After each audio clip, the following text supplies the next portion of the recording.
اعوذ باللہ من الشیطان الرجیم بسم اللہ الرحمن الرحیم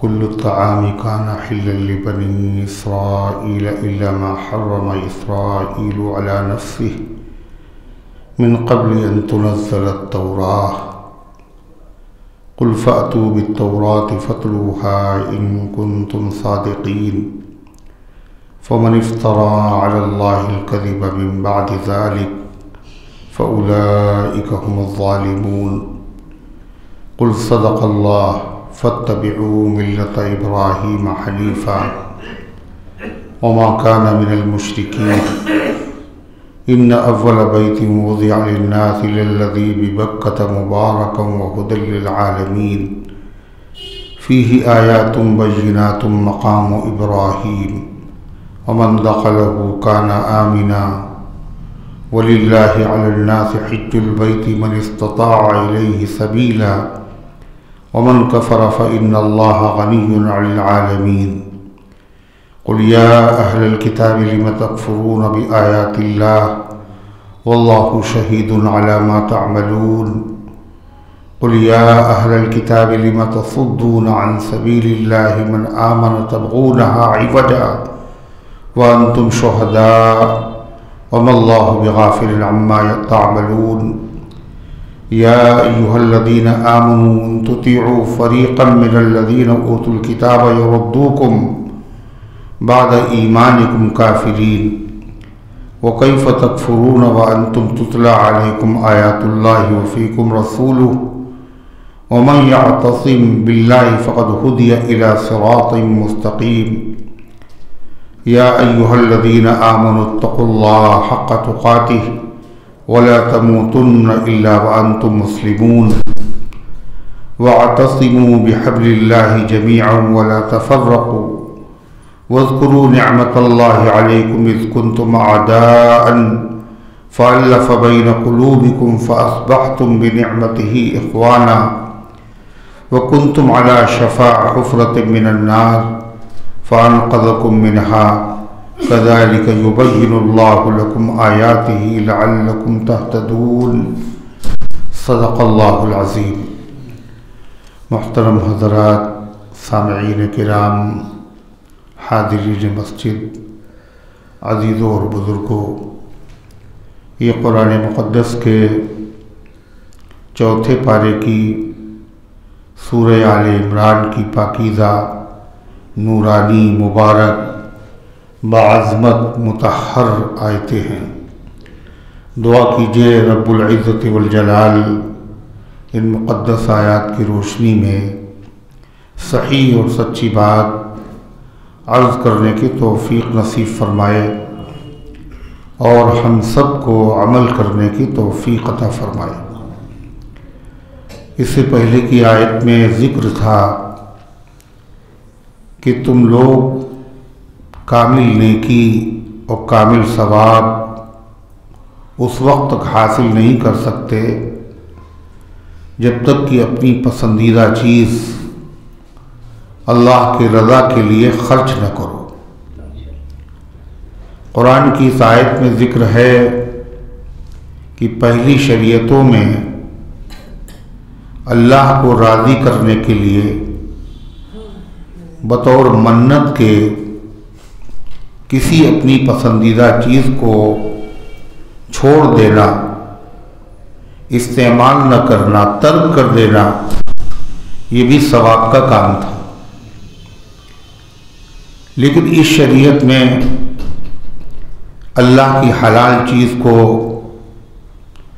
پسندیدہ چیز کو چھوڑ دینا، اس کا استعمال نہ کرنا، یہ عبادت نہیں، بلکہ شریعت میں حکم ہے اگر کوئی قسم کھا لے کہ ہم حلال چیز استعمال نہیں کریں گے فلاں چیز، تو اس پر فرض ہے کہ وہ اپنی قسم کو توڑے اور کفارہ ادا کرے، جیسا کہ 28ویں پارے کی آخری سورت سورہ تحریم میں حضور انور صلی اللہ علیہ وسلم کو مخاطب کرتے ہوئے کہا گیا، یا ایھا النبی لما تحرم ما أحل الله لك تبتغی مرضات ازواجک، اے پیغمبر آپ اس چیز کو حرام کیوں کر رہے ہیں جس کو اللہ نے آپ کے لیے حلال کیا ہے؟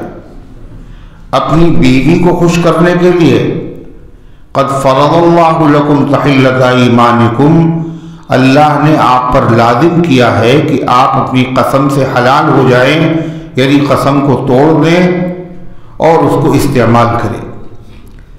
تو حضرت یعقوب علیہ السلام جن کو اسرائیل کہا جاتا ہے، جن کو نام اسرائیل بھی اور یعقوب بھی، اسرائیل ان کا نام ہے اور یعقوب ان کو اس لیے کہتے ہیں کہ ان کے ایک اور بھائی تھے، ان کا نام تھا عیسو۔ یعقوب علیہ السلام ان کے ساتھ جب پیدا ہوئے تو جڑواں پیدا ہوئے۔ جو بچے جڑواں پیدا ہوتے ہیں عربی میں ان کو کہتے ہیں توأم، جڑواں، مگر جو بچے جڑواں پیدا ہوتے ان میں بھی پہلے ایک بچہ پیدا ہوتا ہے پھر دوسرا، تو یہ دونوں بچے ایک ساتھ ایک بطن سے پیدا ہوئے، مگر عیسو پہلے پیدا ہوئے اور یعقوب ان کے بعد میں۔ عربی میں عقب کہتے ہیں ایڑی کو، اور ایڑی جو ہوتی ہے وہ آگے ہوتی پیچھے ہوتی، تو پیچھے ان کی ولادت ہوئی، اس لیے ان کو یعقوب بھی کہا گیا۔ اسرائیل کے معنی ہیں عبداللہ، اسرا کے معنی عبد اور ایل کے معنی اللہ۔ یہ عبرانی زبان کا لفظ ہے۔ جبرائیل، میکائیل، اسرافیل، عزرائیل، یہ سب کیا ہے؟ سب کے معنی اللہ کا بندہ۔ تو اسرائیل کے معنی ہوئے اللہ کا بندہ۔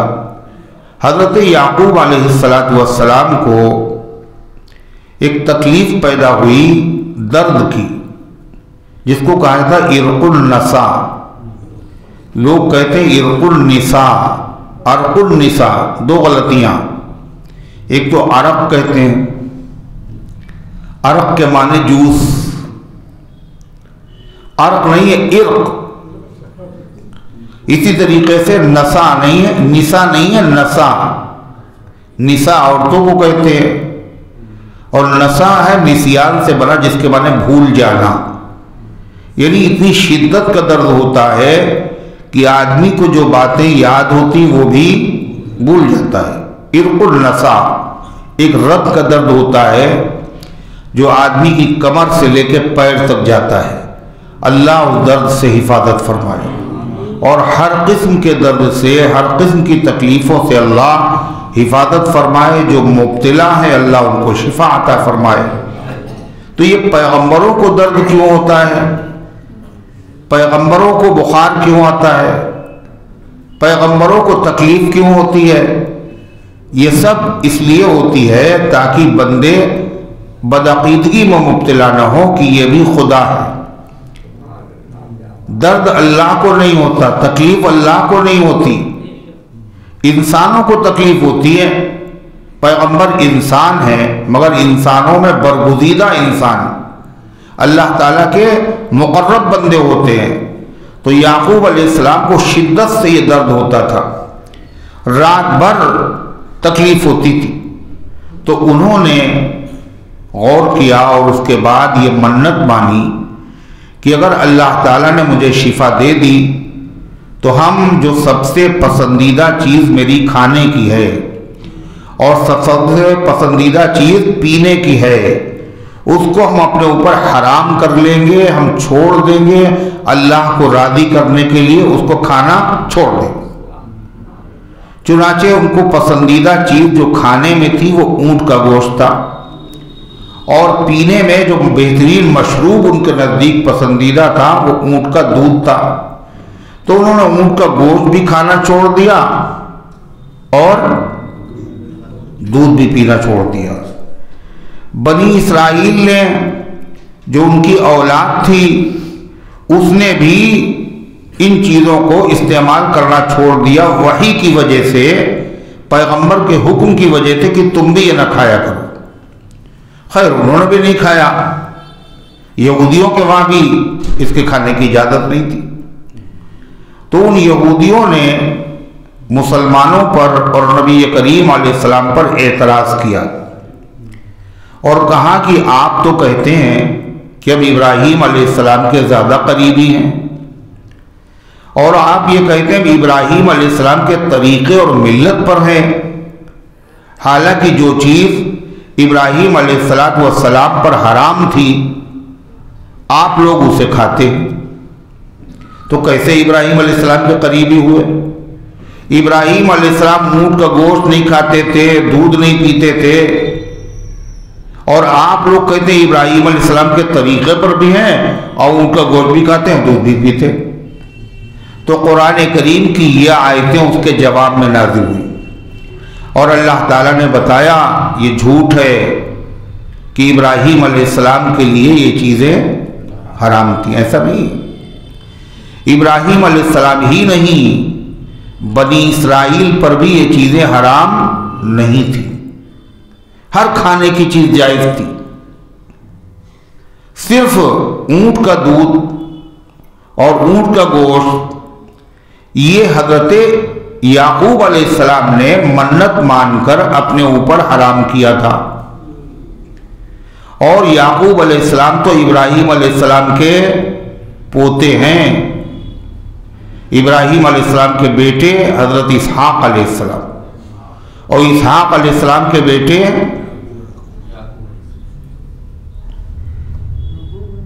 یعقوب علیہ السلام، اور یعقوب علیہ السلام کے بیٹے یوسف علیہ السلام. یعقوب علیہ السلام کی اولاد بنی اسرائیل کہلاتی ہے. تو کہاں ابراہیم علیہ السلام ان کے زمانے میں یہ قصہ ہی نہیں پیش آیا کہ انہوں نے اونٹ کو حرام کیا ہو. نوح علیہ السلام کے زمانے میں نہیں، ابراہیم علیہ السلام کے زمانے میں نہیں، یہ تو یعقوب علیہ السلام نے اپنے اوپر حرام کیا تھا. لہذا یہ کہنا کہ ابراہیم علیہ السلام حرام سمجھتے تھے اور نہیں کھاتے تھے اور تم کہتے ہو ابراہیم علیہ السلام کی پیروی کرنے والے اور کھاتے ہو، یہ اعتراض تمہارا غلط ہے. پھر اللہ تعالیٰ نے فرمایا یہ بھی توریت کے نازل ہونے سے پہلے کی بات ہے. کون سی؟ کہ یعقوب علیہ السلام نے اونٹ کا گوشت اور دودھ اپنے اوپر حرام کر لیا تھا. توریت کے اس زمانے تک ساری کھانے پینے کی چیزیں جتنی آج مسلمان کھاتے ہیں یہ سب حلال تھی. توریت نازل ہونے کے بعد یہودیوں کی غداری، یہودیوں کی سرکشی، یہودیوں کی بدعمالی کی وجہ سے اللہ نے بہت سی چیزیں ان کے اوپر حرام کر دی. قرآن کریم میں اس کا ذکر ہے ان کی شرارتوں کی وجہ سے، ورنہ ابراہیم علیہ السلام کے لیے یہ چیزیں حلال تھی. محمد رسول اللہ صلی اللہ علیہ وسلم کی جو شریعت ہے یہ وہی ہے جو ابراہیم علیہ السلام کی شریعت، جو اس میں حلال تھا وہ اس میں حلال. تو اللہ تعالیٰ فرماتا کل الطعام کان حلا لبنی اسرائیل، سب کھانے کی چیزیں حلال تھی بنی اسرائیل کے لیے بھی.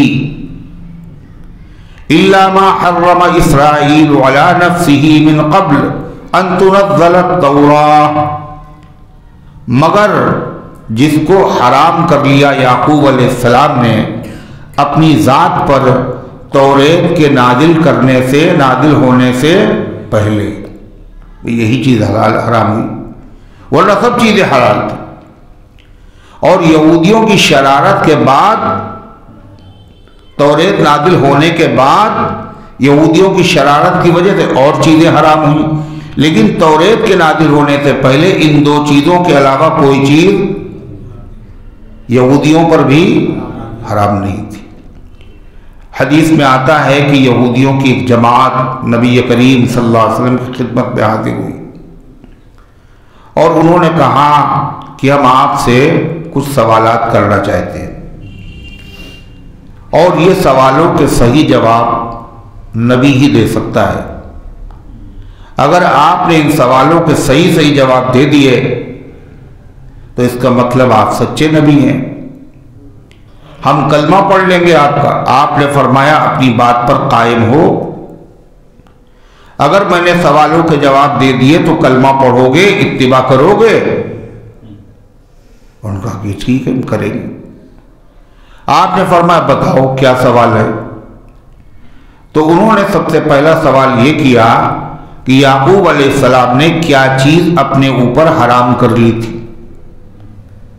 حضور پاک صلی اللہ علیہ وسلم فرمایا ان کو عرق النساء کا درد ہوا، اس کی وجہ سے انہوں نے سب سے پسندیدہ چیز اپنے لیے حرام کر لی، چھوڑ دیا اس کا کھانا۔ صحیح جواب ہے؟ یہودیوں نے کہا ہاں بالکل ٹھیک، اللہم نعم، صحیح فرمایا۔ آپ نے فرمایا اللہم اشہد علیہم، اے اللہ تو بھی ان پہ گواہ رہنا۔ پھر اس کے بعد دوسرا سوال، یہ بتائیے کہ بچہ جو ہے وہ کبھی لڑکا پیدا ہوتا ہے کبھی لڑکی، اور کبھی وہ ماں کے اوپر پڑ جاتا ہے اور کبھی باپ کی ہم شکل ہوتا ہے، اس کا سبب کیا ہے؟ تو آپ صلی اللہ علیہ وسلم نے فرمایا کہ جو بچے پیدا ہوتے ہیں یہ دو مختلف قسم کے جو مادے ہیں، مرد اور عورت دونوں سے نکلتے ہیں، مخلوط امشاج نبتلی، جو دونوں مل جاتے ہیں آپس میں، اس سے بچوں کی ولادت ہوتی ہے۔ پھر کبھی وہ مادہ جو ماں کے بطن سے نکلتا ہے وہ اگر شوہر کے مادے پر غالب آ جاتا ہے تو پھر ایسی صورتحال میں بچہ جو ہے وہ لڑکی کی شکل میں پیدا ہوتا ہے، اور اگر باپ کے جسم سے نکلنے والا رقیق مادہ، پتلا مادہ عورت کے مادے پر غالب ہو جاتا ہے تو پھر بچہ لڑکا پیدا ہوتا ہے، اور بچہ باپ کے مشابہ ہوتا ہے، اسی طریقے سے بچہ ماں کے مشابہ ہوتا ہے۔ صحیح جواب ہے، انہوں نے کہا اللہم نعم، بالکل صحیح فرمایا۔ حضور پاک صلی اللہ علیہ وسلم کا اللہم اشہد علیہم، اے اللہ ان یہودیوں پہ گواہ بن جا، انہوں نے وعدہ کیا تھا صحیح سوالوں کا جواب مل جائے گا تو کیا کریں گے؟ کلمہ پڑھ لیں گے۔ تیسرا سوال کیا ہے کہ نبی سوتا کیسے ہے؟ تو آپ نے فرمایا آنکھیں سوتی ہیں، دل نہیں سوتا۔ تنام عینایا ولا ینام القلب، میری آنکھیں سوتی ہیں، میرا دل نہیں سوتا۔ اسی لیے جب لوگ سوتے ہیں کوئی بات کہی جائے وہ سنتے نہیں، اور نبی جب سوتے ہیں تو آنکھیں ان کی بند ہیں، وہ سو رہے ہیں مگر کس آدمی نے کیا بات کہی نبی سن لیتے ہیں۔ حضرت بلال حبشی رضی اللہ تعالیٰ عنہ مسجد مؤذن نبوی ہیں، یہ تشریف لائے اطلاع دینے کے لیے کہ جماعت کا وقت ہو گیا فجر کی۔ اللہ کے نبی ساری رات جاگتے، تہجد پڑھتے، آخر رات میں وتر پڑھنے کے بعد تھوڑی دیر آپ آرام کر لیتے اور اس میں آپ سو بھی جاتے، اور یہ اس طرح سو جاتے کہ خراٹے کی آواز بھی سنائی دیتی۔ پھر حضرت بلال آتے اور اطلاع کرتے جماعت کا وقت ہو گیا، تو اللہ کے نبی علیہ السلام اٹھتے اور 2 رکعت ہلکی فجر کی سنتیں پڑھتے، آپ تشریف لے جاتے۔ تو نبی کریم علیہ السلام چونکہ ان کا دل نہیں سوتا، آنکھیں سوتی ہیں، ان کی نیند عام امتی سے الگ ہے، اس لیے عام امتی کا وضو سونے سے ٹوٹ جاتا ہے، مگر نبی کا وضو سونے سے نہیں ٹوٹتا۔ آپ اٹھتے وضو بھی نہیں کرتے، سنتیں پڑھی، نماز پڑھا دی۔ تو حضرت بلال نے ایک دن آ کے جب کہا الصلاۃ یا رسول اللہ، تو اندر سے آواز آئی الرسول النائم، رسول تو سو رہے ہیں۔ تو حضور حضرت بلال نے جب یہ جملہ سنا تو پلٹ کے کہا جواب میں الصلاۃ خیر من النوم، نماز سونے سے بہتر ہے۔ حضور پاک صلی اللہ علیہ وسلم سو رہے تھے مگر سن لیا آپ نے، اور آپ نے کہا بلال تم نے ابھی کیا کہا؟ ان کا میں نے یہ کہا۔ فرمایا یہ کلمہ فجر کی اذان میں حی علی الفلاح کے بعد کل سے شامل کر لینا، حی علی الفلاح کے بعد الصلاۃ خیر من النوم۔ چنانچہ حضرت بلال حبشی نے یہ کلمہ شامل کر لیا۔ اس سے کیا پتہ چلا؟ یہ کلمہ کسی اور نے نہیں بڑھایا ہے، یہ کلمہ بلال کی زبان سے نکلے ہوئے کلمات ہیں، مگر اذان میں ان کو شامل خود نبی کریم علیہ السلام نے فرمایا ہے۔ اور اللہ کے نبی کوئی کام اپنی مرضی سے نہیں کہتے۔ وما ينطق عن الهوى ان هو الا وحی یوحی، نبی کی زبان سے جو بات نکلتی ہے وہ اپنی خواہش اپنی مرضی سے نہیں کہتے، وہ وحی ہوتی ہے جو آپ کی طرف بھیجی جاتی ہے۔ حضور پاک صلی اللہ علیہ وسلم غصے میں بھی اور خوشی میں بھی کوئی بات اللہ کی مرضی کے خلاف نہیں کہتے۔ حضرت عبداللہ ابن عمرو بن العاص ایک صحابی ہے، وہ کیا کرتے تھے؟ حضور پاک علیہ السلام کی جب مجلس میں آتے تھے تو جو کچھ آپ فرماتے تھے وہ لکھ لیتے تھے۔ اس کا مطلب یہ نہیں جو لوگ کہتے ہیں حدیثیں بہت بعد میں لکھی گئیں لہذا پتہ نہیں صحیح ہیں یہ غلط ہے۔ غلط ہے۔ اللہ کے نبی صلی اللہ علیہ وسلم کے زمانے میں آپ کے حکم سے قرآن لکھا گیا، آپ کے زمانے ہی میں آپ کے فرمودات، آپ کے ارشادات، آپ کے پاکیزہ کلمات لکھے گئے۔ تو اسی لیے حضرت ابو ہریرہ رضی اللہ عنہ فرماتے تھے کہ سب سے زیادہ حدیثیں مجھے یاد ہیں، اور مجھ سے زیادہ اگر کسی کو یاد ہو سکتی ہیں تو عبداللہ کو یاد ہو سکتی، اس لیے کہ وہ لکھتے تھے اور میں لکھتا نہیں تھا، میں زبانی یاد کرتا تھا اور وہ لکھتے تھے، اس لیے ہو سکتا ان کی زیادہ ہوں، مگر یہ ان کا اپنا خیال ہے۔ حدیثیں ابو ہریرہ رضی اللہ عنہ ہی کی زیادہ ہیں، 5374 حدیثیں حضرت ابو ہریرہ رضی اللہ تعالیٰ عنہ سے امت کو ملی ہیں۔ کل حدیث ابو ہریرہ را شمار 5374۔ ابو ہریرہ کی حدیثوں کی تعداد گن لو، 5,05,374۔ تو حضرت عبداللہ ابن عمرو بن عاص لکھتے تھے۔ تو ایک مرتبہ ان سے کسی نے کہا اللہ کے نبی جو بات کہتے ہیں آپ لکھ لیتے ہیں۔ ارے اللہ کے نبی انسان ہیں، بشر ہیں۔ انہوں نے یہ نہیں کہا بشر نہ کہو حضور کو، حضور تو نور ہے، یہ نہیں کہا انہوں نے، کہا ہے انسان۔ کہا غصہ آتا ہے عام انسانوں کو، نبی کو بھی غصہ آتا ہے، عام انسانوں کو بھوک لگتی ہے، نبی کو بھی بھوک لگتی ہے، پیاس بھی لگتی ہے، استنجے کا تقاضا بھی ہوتا ہے۔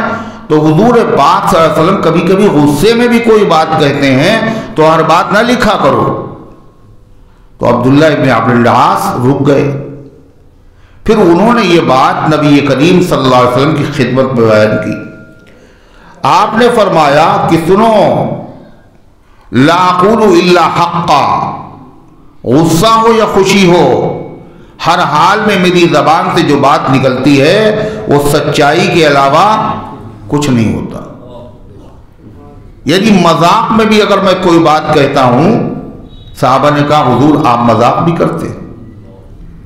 مذاق نہیں کرتے تھے اللہ کے نبی، مزاح فرماتے تھے، مزاح۔ مذاق میں تو قاف آتا ہے آخر میں، مذاق میم پہ زبر، اور مزاح کہتے ہیں ہنسی کی بات مگر جس میں جھوٹ نہ ہو۔ حضور پاک صلی اللہ علیہ وسلم مزاح فرمایا کرتے تھے، محفل میں اس سے کیا ہوتا ہے تازگی پیدا ہو جاتی، جو لوگ سو رہے ہوں وہ ایک دم سے اور سو جاتے ہیں، وہ جاگ جاتے ہیں۔ حضور پاک صلی اللہ علیہ وسلم کے پاس ایک صحابی آئے، حضور میں مسافر ہوں اور سواری کا انتظام نہیں، آپ نے فرمایا بھائی ان کو ایک اونٹنی کا بچہ دے دو۔ اب وہ کہنے حضور مسافر ہوں، سواری کے لیے چاہیے، اونٹنی کا بچہ لے کے میں کیا کروں گا؟ آپ نے فرمایا ہر اونٹ اونٹنی کا بچہ ہوتا ہے۔ یہ مزاح ہے مگر سچی بات ہے یا نہیں ہے؟ کہا حضور دعا کر دی ہم جنت میں چلے جائیں۔ آپ نے کہا ارے بوڑھیا تو جنت میں جائے گی نہیں۔ اب وہ رو رہی۔ آپ نے کہا بڑھاپے کی حالت میں کوئی بوڑھی عورت نہیں جائے گی، جائیں گے بوڑھے بھی جوان بھی، مگر سب جوانی کی عمر میں ڈھال کے بھیجے جائیں گے۔ تو نبی کریم علیہ السلام سے صحابہ نے کہا یا رسول اللہ انکا تداعبنا، حضور آپ بھی ہنسی کی بات کرتے ہیں؟ تو آپ نے فرمایا لا اقول الا حقا، میں نہیں کہتا ہوں مگر حق بات، ہنسی ہو یا غصہ ہو یا خوشی ہو، ہر حال میں حق بات ہی میری زبان سے نکلتی ہے۔ یہ نبی کریم علیہ السلام نے فرمایا۔ اور نبی کریم صلی اللہ علیہ وسلم یہ ہنسی کی بات کرتے کیوں تھے؟ حضور کا کوئی کام حکمت سے خالی نہیں۔ ہر بات میں 100 حکمتیں، ہر بات میں 100 خوبیاں۔ پڑھیے نبی کے نام پر صلی اعلیٰ صلی اعلیٰ، ہر بات میں 100 خوبیاں۔ حضور صلی اللہ علیہ وسلم یہ ہنسی کی بات کرتے کیوں تھے؟ اس لیے کرتے تھے کہ حضور پاک صلی اللہ علیہ وسلم کا رعب بہت تھا۔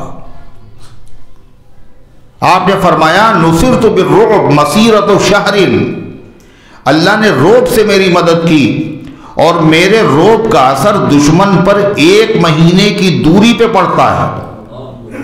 1 مہینے کی مسافت پہ اگر دشمن ہے تو میرا رعب اس کے دل پہ طاری ہوتا ہے۔ تو ظاہر بات ہے اتنا رعب جس نبی کے چہرے پہ ہو تو اس نبی سے ہر بات آدمی معلوم کرتے ہوئے ہمت نہیں کرے گا۔ کیسا رعب تھا آپ کو؟ حضرت عمرو بن العاص رضی اللہ عنہ سے کسی نے پوچھا کہ بھائی آپ بڑے خوش نصیب آدمی، آپ نے حضور کو دیکھا، قریب سے دیکھا ہے، آپ بتائیے حضور صلی اللہ علیہ وسلم کا چہرہ انور کیسا تھا؟ تو حضرت عمرو بن العاص فرماتے ہیں میاں بتائے وہ جس نے جی بھر کے دیکھا ہو، ہم نے کبھی نبی کریم علیہ السلام کے چہرے انور کو جی بھر کے کبھی نہیں دیکھا، دل تو اندر سے چاہتا تھا کہ نظریں نہ ہٹائیں، ہر وقت دیکھتے رہیں، مگر چہرے کا جو رعب تھا وہ مانے ہو جاتا تھا۔ آنکھ دیکھے چہرے انور کہاں اس کی مجال، اور دل کا یہ تقاضا ہے برابر دیکھیے۔ دل کہہ رہا ہے کہ دیکھتے جائیے، مگر آنکھ اس میں اتنی تاب و طاقت نہیں، نگاہ برق نہیں، چہرہ آفتاب نہیں، وہ آدمی ہے مگر دیکھنے کی تاب نہیں۔ حضور انور صلی اللہ علیہ وسلم جانتے تھے صحابہ کرام کو ہمت نہیں ہوگی، اس لیے ان کو مانوس کرنے کے لیے، ان کو قریب کرنے کے لیے آپ صلی اللہ علیہ وسلم کبھی کبھی خوش طبعی کی اور اس طرح کی باتیں کیا کرتے تھے۔ تو حضور انور صلی اللہ علیہ وسلم نے بلال حبشی کی آواز کو سن لیا، کیا کہا تھا انہوں نے؟ الصلاۃ خیر من النوم، اور آپ نے کہا اس کو اذان میں شامل کر لو۔ تو یہ جو اضافہ ہے پوری دنیا میں مشرق سے مغرب تک، شمال سے جنوب تک، پوری کائنات میں جہاں جہاں مسلمان ہیں ان سب کے وہاں جو اذان ہوتی ہے فجر کی اذان عام اذانوں سے مختلف ہے۔ کیا فرق ہے؟ فجر کی اذان میں حی علی الصلاۃ حی علی الفلاح کے بعد الصلاۃ خیر من النوم کہا جاتا ہے۔ صرف ایک طبقہ ایسا ہے جو اذان کہتا ہے ہر چیز میں اختلاف ان کو کرنا ہے، ہر چیز میں اختلاف کرنا ہے۔ روزہ اگر آپ پہلے کھولیں گے وہ بعد میں کھولیں گے۔ آپ کے ہاں مغرب کی نماز جب ہو رہی ہوگی عین اسی وقت اذان ہوگی، خلل پڑے اسی طریقے سے سحری کا بھی یہی معاملہ، آپ دیر سے ختم کرنا آپ کے وہاں عبادت ثواب ہے، ان کے وہاں جلدی۔ اللہ کے نبی صلی اللہ علیہ وسلم کا طریقہ ٹوپی پر پگڑی باندھنا ہے، ان کے وہاں ننگے سر پگڑی باندھنا ہے۔ آپ صلی اللہ علیہ وسلم فرمایا یہود و نصارہ کی مخالفت کرو، یہودی بغیر ٹوپی کے پگڑی باندھتے ہیں، تو جو یہودی کرتے ہیں وہی کرتے۔ تو عرضے کی 5 وقت کی نمازیں ہر جگہ، مگر ان کے وہاں 3 ٹائم کی، ظہرین، مغربین اور فجر، شارٹ کٹ معاملہ۔ تو ان کے وہاں کیا ہے، اذان میں جو پوری دنیا میں نہیں کہا جاتا وہ ان کے وہاں کہا جاتا ہے۔ اشہد ان محمد رسول اللہ کے بعد ایک بڑی لمبی لائن پڑھی جاتی ہے۔ اذان میں اتنا بڑا کوئی کلمہ ہے ہی نہیں، اللہ کا ذکر مختصر، اللہ اکبر اللہ، اللہ کے رسول کا ذکر مختصر، اشہد ان محمد رسول اللہ۔ اب اس کے بعد جب ذکر آتا ہے حضرت علی کا، تو دیکھیے آپ ہیں، ایک مصرع 1 فٹ کا اور ایک مصرع 1 گز کا، اسے تم برا نہ سمجھو، یہ جدید شاعری۔ نئی شاعری میں کیا ہوتا ہے، ایک مصرع چھوٹا ایک مصرع بڑا، اسے برا نہ سمجھو۔ پھر کیا ہے کتنا بڑا مصرع، اشہد ان امیر المومنین و امام المتقین قاتل المشرکین اور علی ولی اللہ وصی رسول اللہ و خلیل ہے، اتنا لمبا پوری اذان میں یہ ہے۔ لیکن جو اللہ کے نبی صلی اللہ علیہ وسلم نے جس کا اضافہ کرایا تھا بلال سے کہہ کر کے، وہ جملہ ان کے وہاں اذان میں نہیں۔ صدیق اکبر، فاروق اعظم، علی مرتضیٰ، حسنین کریمین، سب کی اذانوں میں ہے۔ امام جعفر صادق رحمت اللہ علیہ سے جو اذان منقول ہے وہ کہتے ہیں صحیح یہی اذان ہے، اور کہا کہ اللہ لعنت کرے ان لوگوں پر جنہوں نے اس کے اندر نیا جملہ بڑھا دیا، یعنی حضرت علی رضی اللہ عنہ کی ولایت کا جو اعلان ہو رہا ہے یہ اذان میں نہیں تھا، اللہ کی لعنت ان پر جنہوں نے یہ بڑھا دیا۔ مگر وہ ہے جو نبی نے بڑھایا تھا وہ نہیں ہے، کیا الصلاۃ خیر، وہ نہیں ہے، بلکہ یہ کتاب میں لکھا ہوا ہے اگر تقیہ کے طور پر الصلاۃ خیر من النوم بھی پڑھ لیا جائے اذان میں تو کوئی حرج نہیں۔ کیا سمجھے، تقیہ کے طور پر، تقیہ کا مطلب یعنی آپ پڑھ لیں تاکہ لوگ سمجھیں کہ ہاں یہ بھی وہی ہمیں میں سے ہیں، یعنی دھوکہ دینے کے لیے۔ باہر صورت تو کیوں نہیں ہے الصلاۃ خیر من النوم،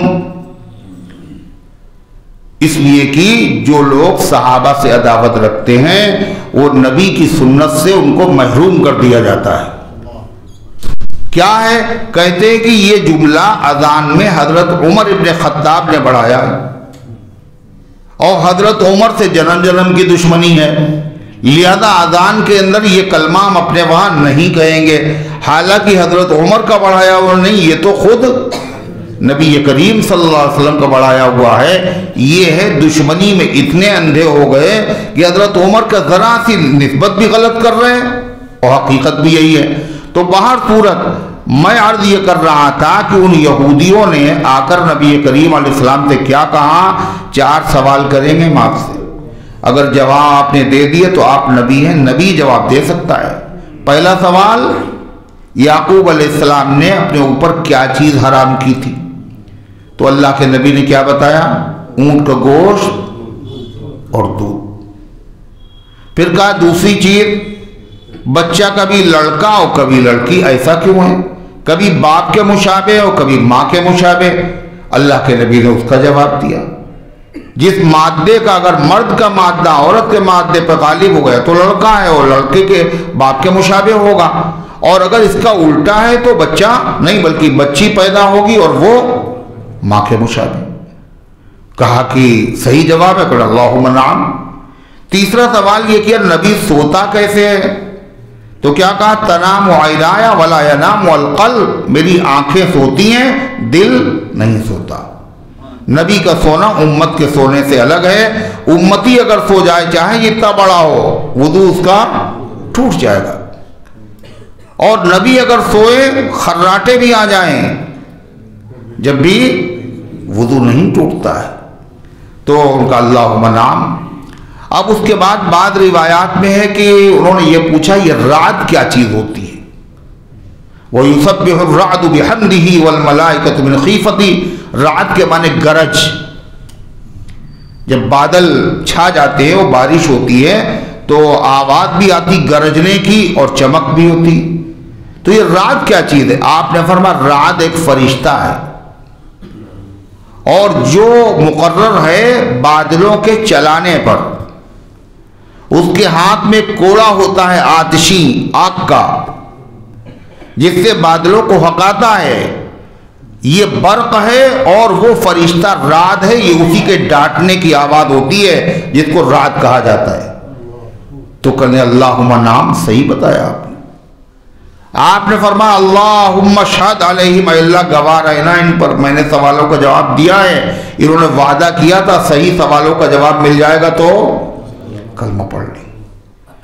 سارے سوال ہو گئے، کل ایک سوال اور بچا آخری، وہ کیا ہے کہ آپ کے پاس وحی لے کے کون سا فرشتہ آتا ہے؟ کہا کہ جو تمام پیغمبروں کے پاس آتے تھے حضرت جبریل، وہی میرے پاس آتے، کہتے بس یہی خرابی ہے۔ اگر جبریل کے علاوہ کوئی اور فرشتہ آتا تو ہم کلمہ پڑھ لیتے۔ جبریل تو ہمارے دشمن ہیں، سخت سخت حکم لے کے آتے تھے اللہ تعالیٰ کی طرف سے۔ میکائیل اگر ہوتے تو ہم کلمہ پڑھ لیتے۔ دیکھا آپ نے، اللہ انہی کا ذکر کر رہا، کہہ رہے ہیں کہ کہتے ہیں خود ملت ابراہیمی پر ہیں محمد صلی اللہ علیہ وسلم اور مسلمان، اور جو چیز ابراہیم نہیں کھاتے تھے حرام سمجھتے تھے خود کھا رہے ہیں، اونٹ کا گوشت اور دودھ۔ اللہ نے جواب دیا غلط ہے، ابراہیم علیہ السلام نے اونٹ کے گوشت کو اپنے اوپر حرام نہیں کیا، نہ دودھ کو حرام کیا، یہ تو حضرت یعقوب علیہ السلام نے حرام کیا ہے۔ اور یعقوب علیہ السلام نے کب حرام کیا؟ توریت کے نازل ہونے سے پہلے، اور توریت کے نازل ہونے کے بعد جو کسی پر حرام نہیں تھا اللہ نے وہ یہودیوں پہ حرام کیا۔ کاہے کے لیے؟ سزا کے طور پر۔ حرمنا علیہم کل ذی ظفر، ہر ناخن والی چیز ہم نے ان کے لیے حرام کی۔ اللہ تعالیٰ نے چربی حرام کی۔ تو غرض کہ اللہ تعالیٰ فرماتا ہے قُلْ فَأْتُوا بِالتَّوْرَاةِ فَاتْلُوهَا إِن كُنتُمْ صَادِقِينَ، اگر پھر بھی تم ماننے کے لیے تیار نہیں، ابراہیم کے زمانے سے یہ حرام تھا اونٹ کا گوشت اور دودھ، تو توریت تمہاری کتاب ہے، ہماری تو ہے نہیں۔ توریت لاؤ اور دکھاؤ اس میں کہ ابراہیم علیہ السلام کے زمانے سے یہ چیزیں حرام تھیں، اگر سچے ہو۔ قُلْ فَأْتُوا بِالتَّوْرَاةِ، اے پیغمبر فرما دیا لاؤ توریت، فَاتْلُوهَا، اور اس کو پڑھو، ان کنتم صادقین، اگر تم اپنے دعوے میں سچے ہو۔ مگر یہودیوں نے اس چیلنج کو قبول نہیں کیا۔ کیوں؟ جانتے تھے کہ ہم کیا کر رہے ہیں، جھوٹ بول رہے ہیں، توریت میں ہم دکھا نہیں پائیں گے۔ ثابت ہو گیا یہودیوں کا جھوٹا ہونا۔ اللہ پھر کیا کہہ رہا، جب یہ جھوٹے ہیں تو سنیے، ایک ہے عام آدمی پر جھوٹ بولنا اور ایک ہے خدا پر جھوٹ بولنا، دونوں برابر ہے؟ جھوٹ تو ہے ہی گناہ، اور اللہ اس کے رسول پر جھوٹ بولنا جان بوجھ کے۔ حضور پاک صلی اللہ علیہ وسلم نے فرمایا من کذب علی متعمدا فلیتبوأ مقعدہ من النار، او کما قال علیہ السلام، جو میرے اوپر جھوٹ بولے جان بوجھ کر، یعنی میری طرف سے بیان کرے یہ حدیث ہے اور جانتا ہو وہ حدیث نہیں ہے، تو اپنا ٹھکانہ جہنم میں بنا لے۔ صحابہ اتنا ڈر گئے کہ بعض صحابہ نے حدیث کو بیان کرنا چھوڑ دیا کہ ہو سکتا ہے کہ سننے میں نبی نے کوئی اور لفظ کہا ہو، میری زبان سے کوئی اور لفظ نکل جائے، کہیں اس کی وعید نہ ہم پہ لگ جائے۔ کتنے ظالم ہیں وہ لوگ جو باقاعدہ طور پر ایسی جھوٹی روایتیں گڑھتے ہیں اور اس کے بعد پھر میسج کے ذریعے سے موبائل پر شیئر کرتے ہیں، اور ساتھ ساتھ یہ بھی لکھتے ہیں جو آدمی پہلی مرتبہ اس کو بھیجے گا اس کو اتنا ثواب ملے گا، جو رمضان کے چاند کی پہلے خوشخبری سنائے گا وہ جنتی ہے۔ یہ حدیث کا ہے۔ جو رجب میں 4 رکعتیں پڑھ لے اور فلاں رکعت میں یہ سورت، فلاں رکعت میں یہ سورت، تو زندگی بھر کی جتنی نمازیں قضا ہیں وہ سب ادا ہو جائیں۔ کتنا آسان نسخہ ہے بتائیے، صرف 4 رکعت پڑھی اور زندگی بھر کی قضائیں عمری ہو گئی۔ اور حدیث بالکل غلط ہے۔ جب یہ غلط ہے تو بغیر تحقیق کے اس کو آگے بڑھانا بھی غلط ہے۔ اگر آپ کے پاس پیمانہ نہیں ہے، علم نہیں ہے یہ صحیح ہے یا غلط، تو آپ نے دیکھ لیا بس، اس پہ یقین نہ کیجئے، زیادہ زیادہ عمل کرنا کسی عالم سے پوچھ لیجئے، لیکن آگے اس کو نہ بڑھائیے۔ اگر آپ نے آگے بڑھایا تو آپ بھی جھوٹوں میں شامل ہو جائیں گے۔ حضور پاک صلی اللہ علیہ وسلم نے فرمایا کفا بالمری کذبا ان یحدث بکل ما سمع، آدمی کے جھوٹا ہونے کے لیے اتنا ہی کافی ہے جو سنے وہ آگے بڑھا دے، تحقیق نہ کرے سچ بھی ہے یا نہیں ہے، وہ بھی جھوٹوں میں لکھا جائے گا۔ رجب کے سلسلے میں بہت ساری باتیں مشہور ہیں، یہ رجب کا مہینہ ہی چل رہا ہے، مگر اس میں جو چیز اصلی ہے، حضور پاک صلی اللہ علیہ وسلم نے جو دعا مانگی تھی رجب کا چاند دیکھ کر کے، وہ تو ثابت ہے مگر اسی پہ عمل نہیں مسلمانوں کا۔ چاند دیکھ کے حضور دعا کرتے تھے، وہ دعا کتنے مسلمان ایسے جن کو یاد ہی نہیں، اور کتنے ایسے جن کو یاد تو ہے لیکن وہ بھول جاتے، نہیں پڑھ پاتے۔ لہذا شریعت بڑی خوبصورت، شریعت بڑی آسان۔ بھائی بھول جانا یہ کیا ہے؟ یہ کوئی گناہ کی چیز نہیں۔ بھولتا آدمی اپنے اختیار سے نہیں ہے، یہ تو غیر اختیاری چیز۔ جو چیز غیر اختیاری ہو اس کی وجہ سے اس پر پکڑ بھی نہیں ہے۔ اور آدم علیہ السلام کے ہم سب اولاد ہیں، اور آدم علیہ السلام بھول گئے تھے، تو ظاہر بات ہے جو باپ کی خصوصیات ہیں وہ اولاد میں آتی ہیں۔ لہذا آدم علیہ السلام بھول گئے تھے، فنسی آدم ولم نجد له عظما، آدم بھول گئے، ہم نے ان کے اندر ارادے کی مضبوطی نہیں پائی، تو ہم لوگ بھی بھول جاتے ہیں۔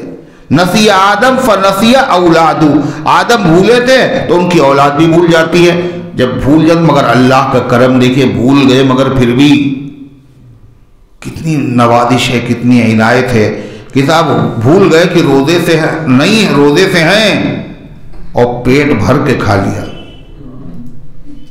اور پھر یاد آیا ارے روزہ سے تو کیا ہے، روزہ سلامت، پیٹ بھی بھر گیا، روزہ بھی نہیں ٹوٹا، قضا بھی نہیں، لیکن جان بوجھ کے کوئی نہ کرے، روزہ ہے، مسئلہ کاہے کا ہے، روزہ ہے۔ اور اللہ کیا کہتا ہے، الصوم لی وانا، روزہ میرے لیے ہے، اس میں دکھاوے کے کوئی چانسز ہے ہی نہیں، اس لیے کہ روزہ واقعی اللہ کے لیے ہوتا ہے۔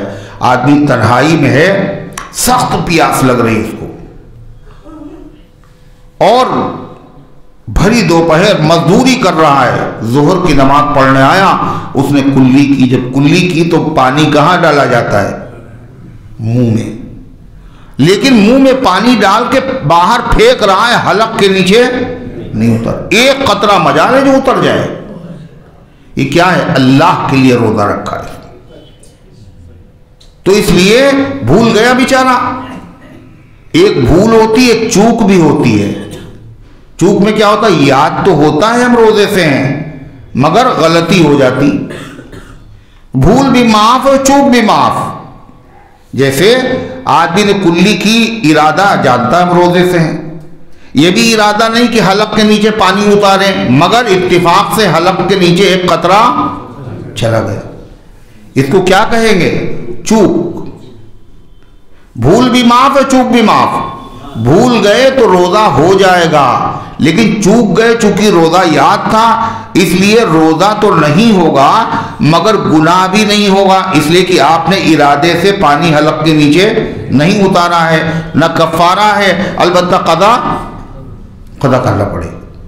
تو اس امت کے لیے اللہ کی کیسی رحمتیں ہیں. فرما رجب کی کئی تاریخ ہو گئی آج؟ جی 18 لکھا ہوا ہے، دیکھیے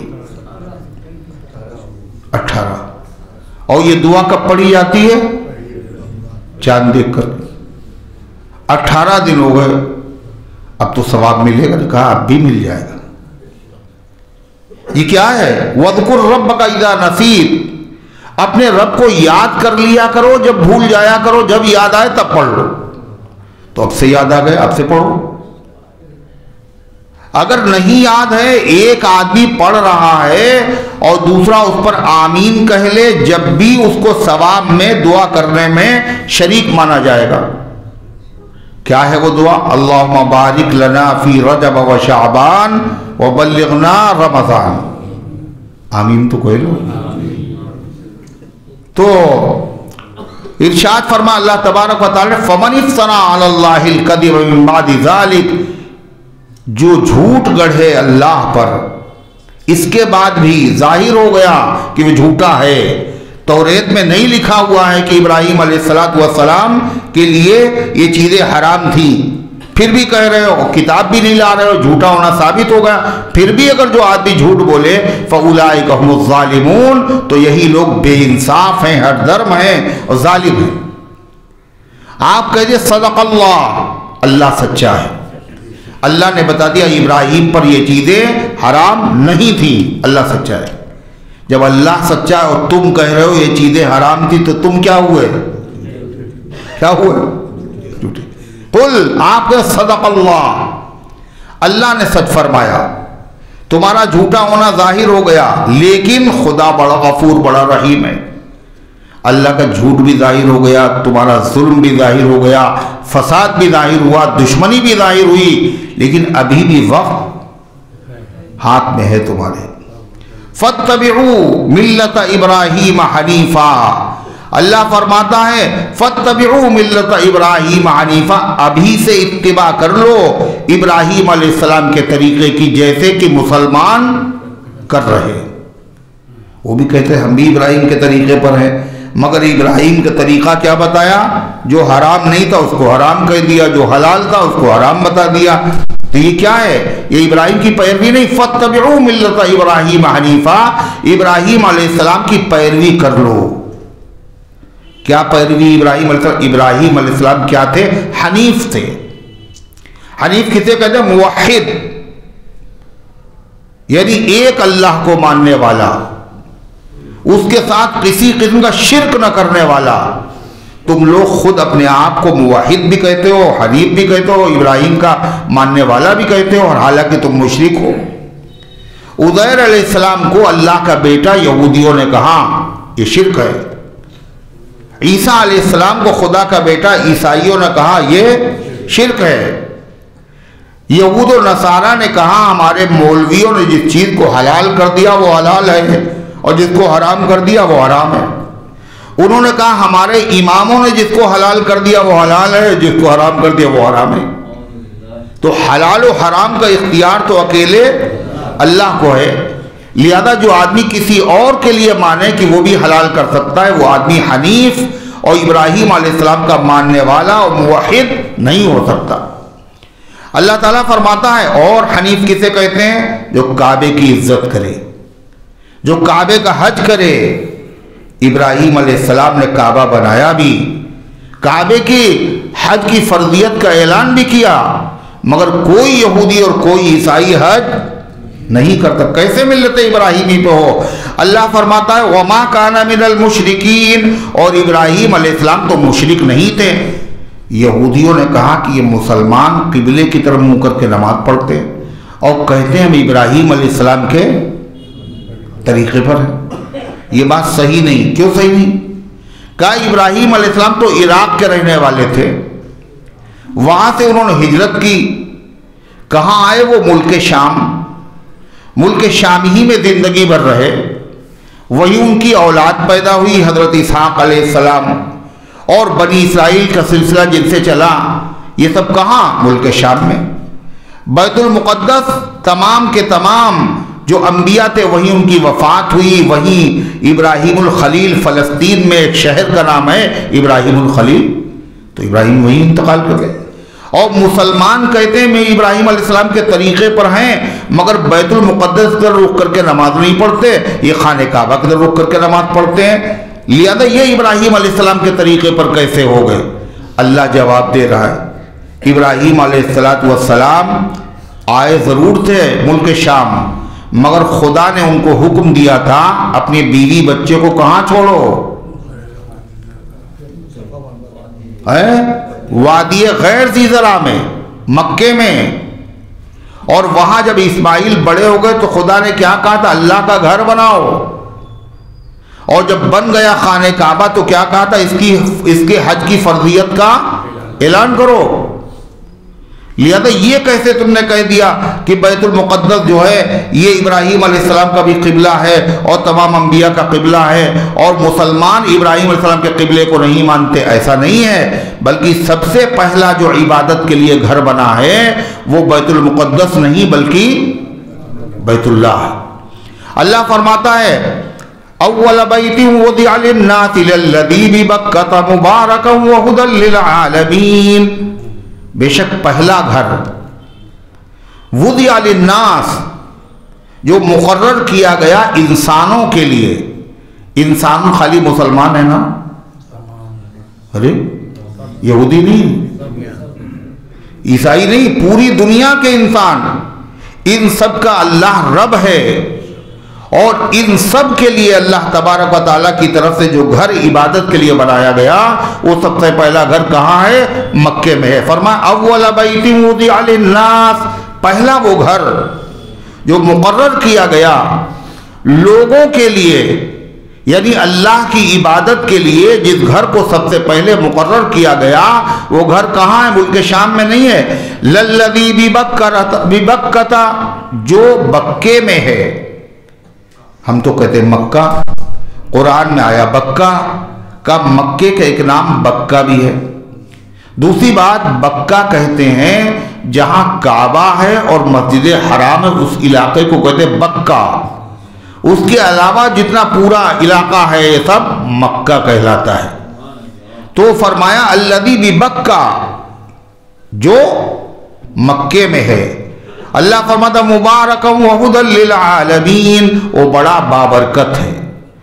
دنیا میں جتنی برکتیں جہاں جہاں پائی جاتی ہیں یہ سب عکس ہے، یہ سب پرتو ہے، ظل ہے، سایہ ہے. کس کا؟ اصلی برکت تو مکے میں ہے. وہیں سے منتقل ہو رہی ہے برکت. ظاہری برکتیں بھی، معنوی برکتیں بھی. کتنی برکت ہے؟ وہاں چھوٹا سا عمل کرو اور ثواب کتنا بڑھ گیا. ایک نماز کا ثواب 1,00,000 نمازوں کے برابر. ایک قرآن کا ثواب 1,00,000 قرآن کے برابر. 1 روپے صدقے کا ثواب 1 ریال نہیں 1,00,000 ریال کے برابر. یہ کیا برکت ہی برکت ہے. اور کیا برکت ہے؟ جو آدمی وہاں طواف کرتا ہے اس پر اللہ کی رحمتیں نازل ہوتی ہے. وہاں سے جب آدمی واپس آتا ہے تو ایسا پاک و صاف ہو جاتا ہے جیسے آج ہی اپنی ماں کے پیٹ سے پیدا ہوا ہے. کیا ظاہری برکت ہے تو بے آب ہو گیا، لیکن وہاں کسی چیز کی کبھی بھی کمی نہیں ہوئی.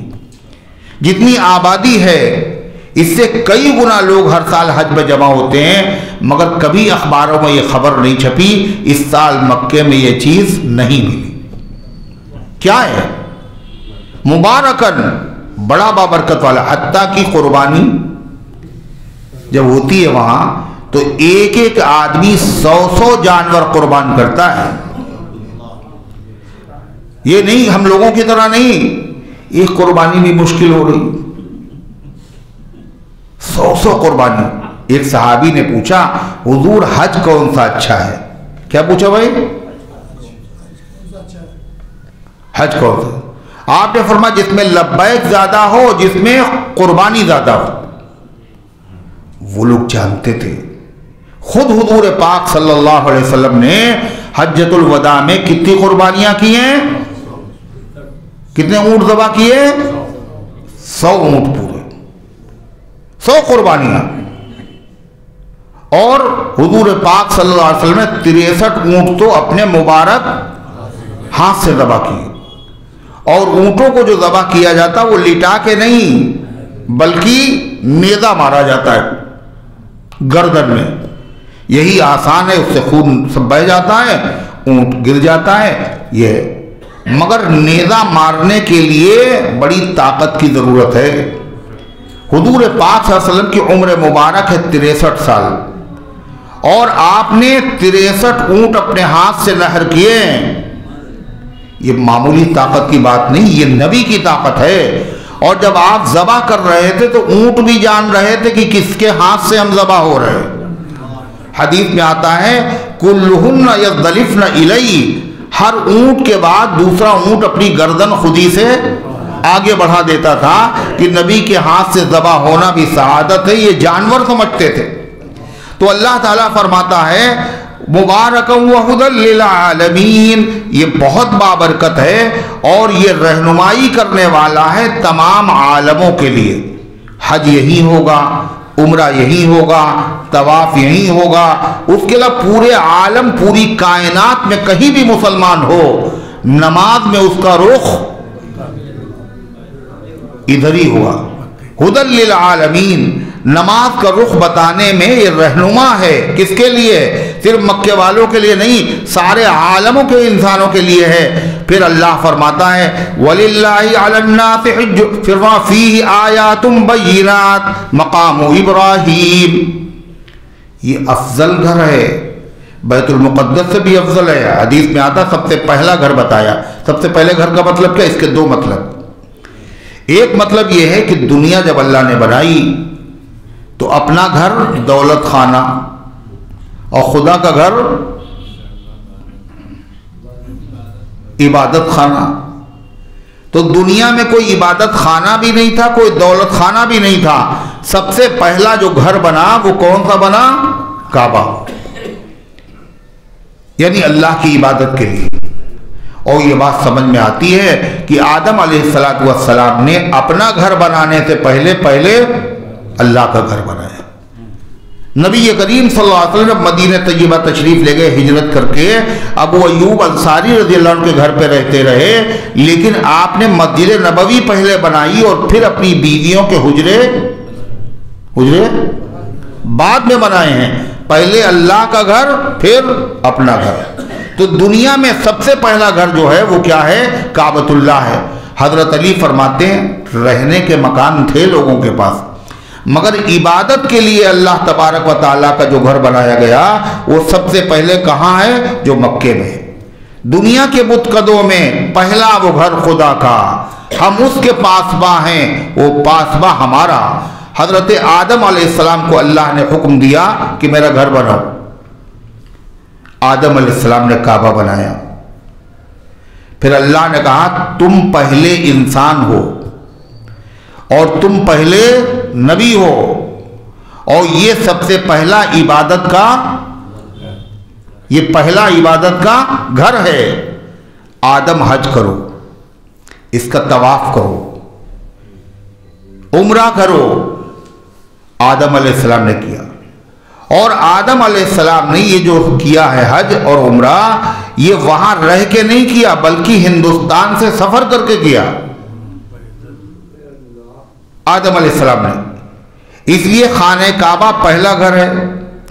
آدم پہلے انسان ہیں، پہلے نبی ہیں، اور آدم علیہ السلام پہلے حاجی بھی ہیں، اور آدم علیہ السلام پہلے ہندوستانی حاجی۔ ہندوستان میں تھے آدم علیہ السلام، یہاں سے گئے۔ یہ سعادت بھی اللہ نے آدم علیہ السلام کو عطا فرمائی۔ پھر آدم علیہ السلام کے بعد نوح علیہ السلام کے زمانے میں طوفان آیا، تو خانہ کعبہ کی عمارت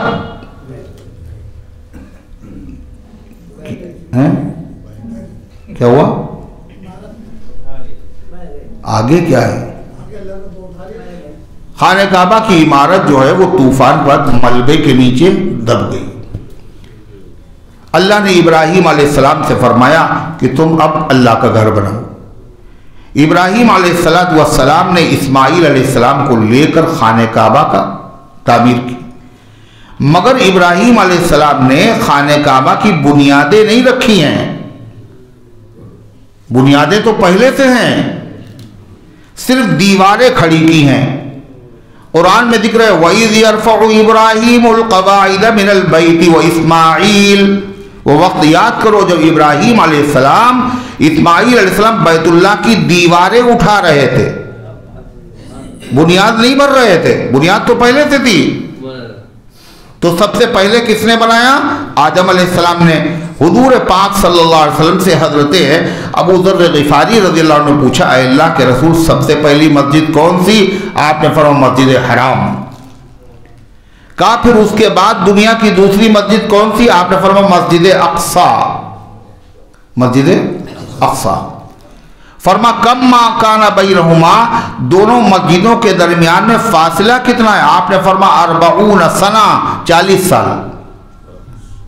40 سال پہلے یہودی کہہ رہے ہیں کہ ہمارا قبلہ پہلے ہے، یہ غلط ہے، بلکہ خانہ کعبہ ہی پہلا قبلہ ہے اور وہ 40 سال پہلے بن چکا تھا۔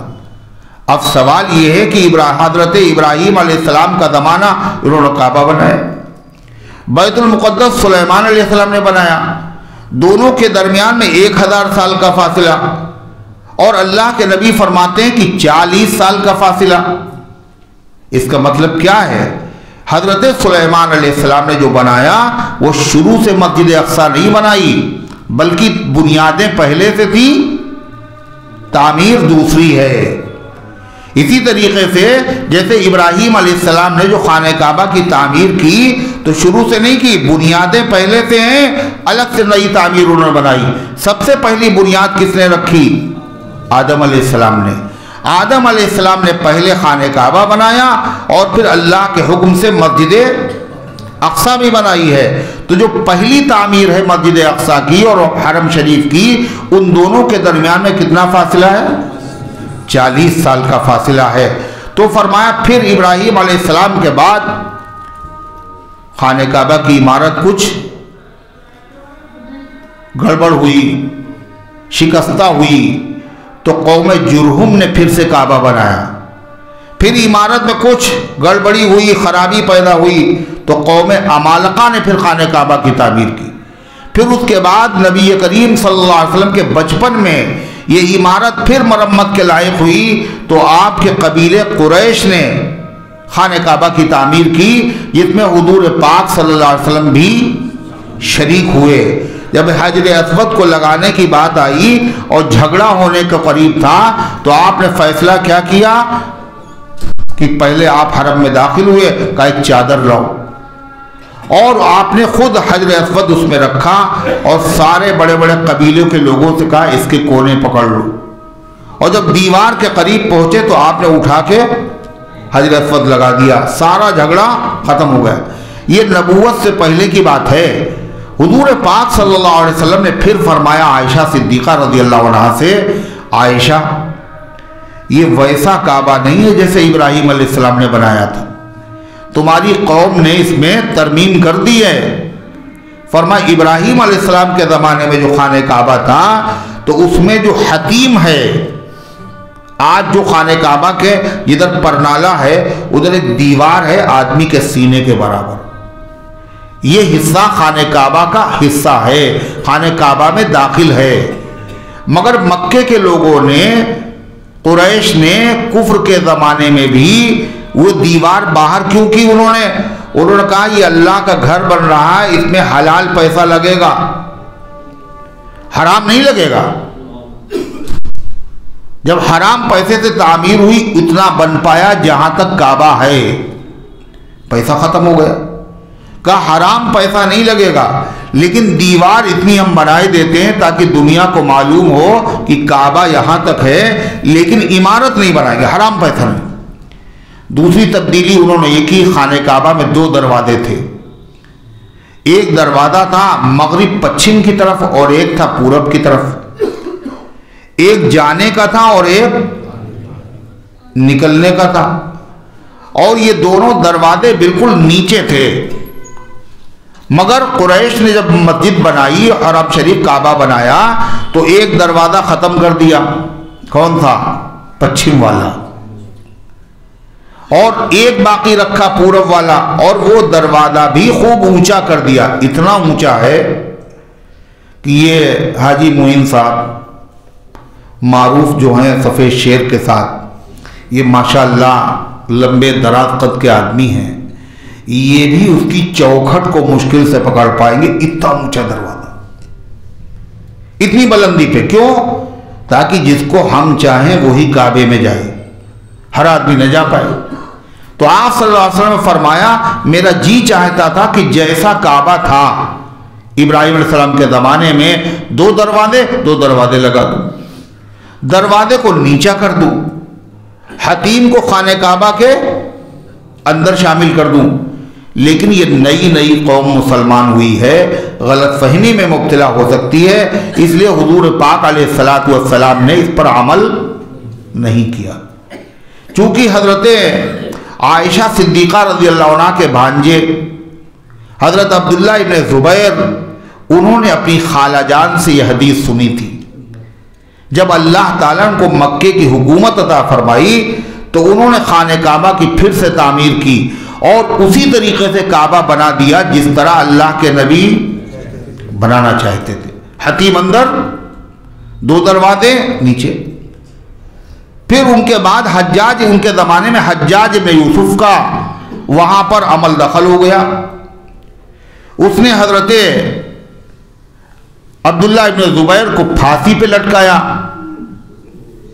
اس نے یہ مشہور کیا کہ یہ تعمیر غلط ہے کعبے کی، صحیح وہی تھی جو اللہ کے نبی کے زمانے میں تھی، اور پھر سے گرا دیا، اور پھر ویسے ہی کر دیا، دو دروازے کی بجائے ایک، اور وہ دروازہ بھی اونچا، اور حتیم کا حصہ باہر کر دیا۔ اب اس کے بعد جو دوسرے زمانے، اس زمانے کے جو بادشاہ تھے، انہوں نے پھر مسئلہ پوچھا کہ پھر ویسے بناتے ہیں۔ تو امام مالک رحمۃ اللہ علیہ جو مدینہ طیبہ کے امام تھے، انہوں نے فتویٰ دیا جی نہیں، جیسا ہے ایسے ہی رہنے دو، اگر اس کی اجازت دی جائے گی تو ہر بعد والا بادشاہ چاہے گا ہمارا نام رہے، ہماری بنائی ہوئی عمارت رہے، خانہ کعبہ تو ایک کھلونا بن جائے گا۔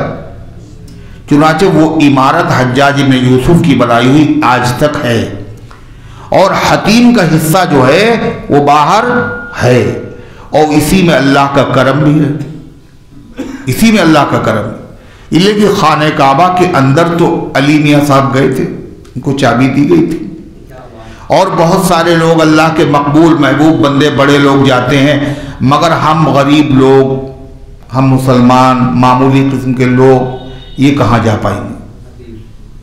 تو وہ حتیم کا حصہ کھلا ہوا ہے، اس میں اگر آپ چلے گئے اور آپ نے 2 رکعت نماز پڑھ لی تو آپ بھی خانہ کعبہ کے اندر داخل ہوئے اور آپ نے خانہ کعبہ میں نماز پڑھ لی۔ یہ سلسلہ قیامت تک رہے گا، یہ فضل ہے اللہ تبارک، اللہ تعالیٰ کے ہر کام میں کیا ہے؟ حکمتیں ہیں، اس کو جاری رکھا گیا۔ تو غرض کی اللہ تعالیٰ فرماتا ہے فی آیات بینات، یہاں بڑی کھلی ہوئی نشانیاں ہیں، یہ گھر تمام گھروں سے افضل ہے، یہ مسجد تمام مسجدوں سے افضل ہے، اور یہ پہلی مسجد ہے، اور ابراہیم علیہ السلام کا قبلہ یہی ہے، اور ابراہیم علیہ السلام ہی اس کے معمار بھی ہیں۔ اللہ فرماتا ان نشانیوں میں سے ایک نشانی کیا ہے؟ مقام ابراہیم، ابراہیم کا مقام یہاں پر ہے۔ مقام ابراہیم کیا ہے؟ ایک پتھر ہے، جیسے حجر اسود ایک پتھر ہے، یہ بھی جنت سے آیا اور یہ بھی جنت سے آیا۔ حجر اسود کو حاجی چومتے ہیں، اور جو حجر مقام ابراہیم ہے، اس پتھر پر ابراہیم علیہ السلام کے قدموں کے نشان ہیں۔ اور یہ نشان کیسے پڑے؟ لکھا ہے مورخین نے کہ ابراہیم علیہ السلام جب خانہ کعبہ بنانے لگے، جب دیواریں اونچی ہوئیں تو سیڑھی بھی نہیں ہے،